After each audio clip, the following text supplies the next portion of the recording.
हनुमान जी की रहस्यमयी कथा काल का बंधन। यह कथा उस समय की है जब रामायण का युद्ध समाप्त हो चुका था, पर कालदेव स्वयं एक प्रश्न लेकर विचलित थे। काल, जो स्वयं समय का स्वामी है, उसे भी यह समझ नहीं आ रहा था कि हनुमान जी समय से परे कैसे हैं। पक्षी उड़ना भूल गए, वायु थम गई और सूर्य भी स्थिर सा प्रतीत हुआ। यह था कालबंधन। समय रुक चुका था, जहाँ गति बनी रही वह स्थान था हनुमान जी का ध्यान। कालदेव प्रकट हुए और बोले, वीर वानर, मैं समय हूँ, सब मेरे अधीन है, फिर तू कैसे मुक्त है। हनुमान जी ने नेत्र खोले, असंख्य दृश्य प्रकट हुए, युगों का अंत, प्रलय, धरती का नाश। पर हनुमान जी विचलित नहीं हुए।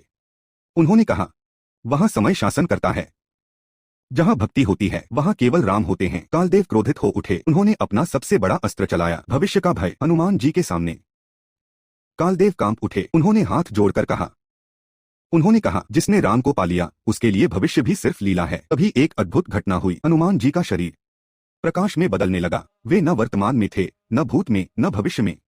हनुमान जी ने उत्तर दिया, मैं नहीं हूँ। जहाँ मैं समाप्त होता है, वहीं से मेरी शक्ति है, वहीं से मेरी शक्ति प्रारंभ होती है। क्षण भर में कालबंधन टूट गया, समय फिर चल पड़ा। कालदेव नतमस्तक होकर बोले, जब तक संसार में एक भी राम भक्त रहेगा, तब तक काल भी सीमित रहेगा। कहते हैं, आज भी जब कोई भक्त मृत्यु के भय, भविष्य की चिंता या समय के दबाव में होता है और वह हनुमान जी का स्मरण करता है, तो समय उसके लिए कुछ क्षण रुक जाता है और वही क्षण उसका जीवन बदल देता है। इसी कारण हनुमान जी को कहा जाता है, काल से परे भक्त। जय श्री राम।